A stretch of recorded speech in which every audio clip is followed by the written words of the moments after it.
But don't be deterred at all. Take courage. When he tempted the Lord, he left him for a season, for a moment. Then he came back. So if you are not experiencing any temptation, any testing, any temptation, any testing, could be that he has removed his base far from you. So all we have to do is to put on the armor of God and not be afraid of it, but put on the armor, the whole armor of God. Yes. So, and trust the Lord to deliver us and to give us a victory over the wicked one. See the Lord's complaint against them. They tolerated some among them who held to the doctrine of Balaam. Verse 14, chapter 2 and verse 14. But I have a few things against thee, because thou hast dared them that hold the doctrine of Balaam, who taught Balak to cast a stumbling block before the children of Israel, and to eat things sacrificed unto idols, and to commit fornication. So the Lord had a complaint against the brethren of Pergamos. They tolerated those who held to the doctrine of Balaam. Now, for you to have an understanding of this doctrine, you've got to go back in the Old Testament, in Numbers 22 to 25. The children of Israel were traveling towards the promised land. Yes, and the nations around heard what the Lord, the great exploit that the Lord had done for the children of Israel, and so they were very afraid. Many have come out against Israel to fight against them, and they have been defeated. So they were about to go through Moab.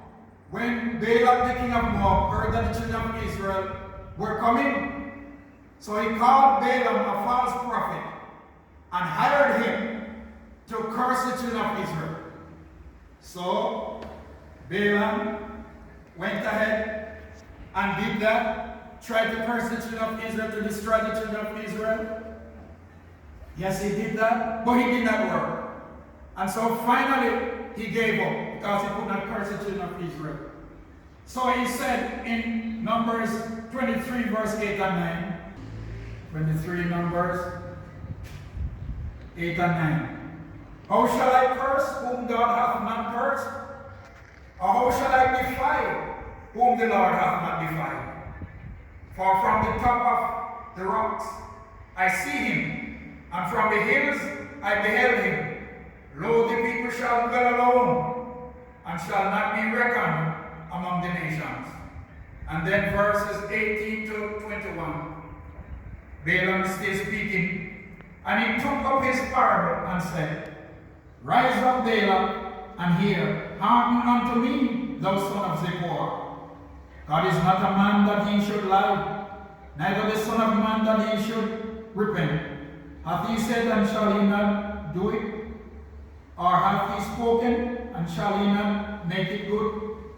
Behold, I have received commandment to bless, and he hath blessed, and I cannot reverse it.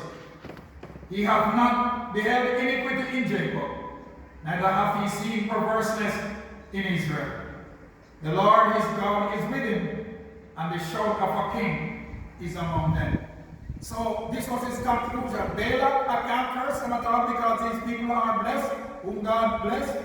No man curse. I cannot curse them at all. Well, Balaam said to the king, if you cannot hit them, then join them. So he advised. He had this advice to give to Balaam the king. Let's see if we can join them. In chapter 31, verses 15 and 16. Now verse 31, 15 and 16. This was the advice given to Balaam. And Moses said unto them, Have ye saved all the women alive?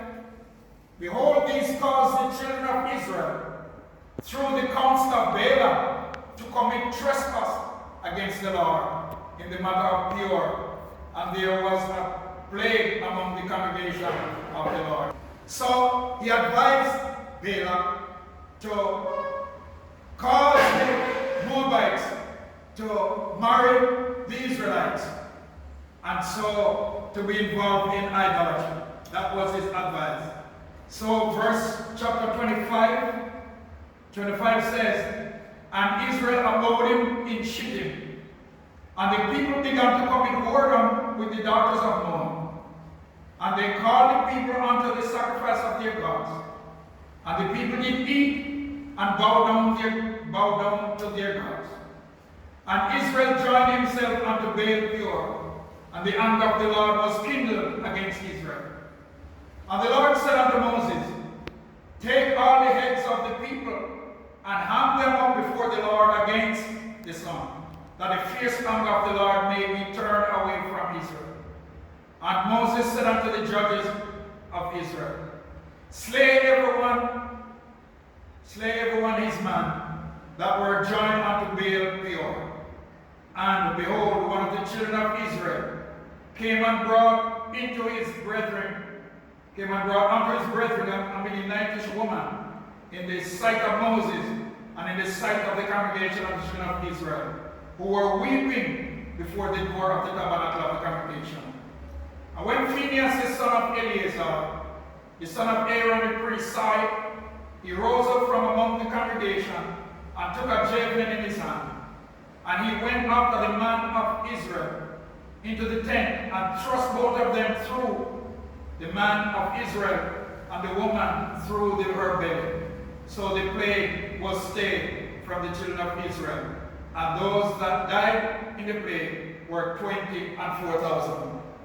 So yes, Balaam gave the advice, let them intermarry, and so we can corrupt them.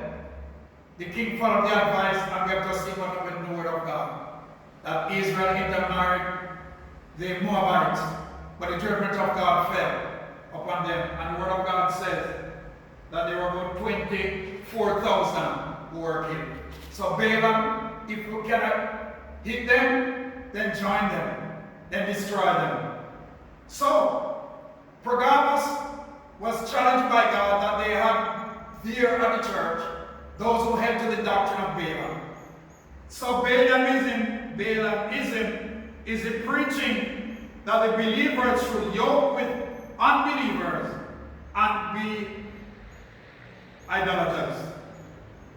By doing that, they would violate their separation, yes, that God would have them have against the ungodly. That's Balaamism. So they were practicing that and teaching that the church at Pergamos, and God said he had something against them. He didn't want that to take place. He didn't like that. He had that against them. Pergamos, another thing that God had against them was that they also tolerated some who had the teaching of the Nicolaitans. It is believed by many that the Nicolaitans were a group in the church who did not believe in submitting themselves to the law of God. They were an unlawful set of folks, and they believed that once you trust the Lord as your Savior, then your life doesn't matter. The way you live doesn't matter at all. You can live any life as long as you trust the Lord as your Savior. Yes. So there are some brethren that held to that. Alright? But we're told in Romans 6:1-2, shall we continue in sin that grace may abound? God forbid. How can we that are dead to sin live any longer therein? And we're told in 1 John 3:9 that those who are born of God do not habitually practice sin. So the Lord was against this teaching of Nicolaitans, that you can be saved, but it doesn't matter how you live. No, my friend, God was against that. Others made them to be the rise of the clergy who lorded over God's heritage. And they use the word Nicolaitans to come to that conclusion.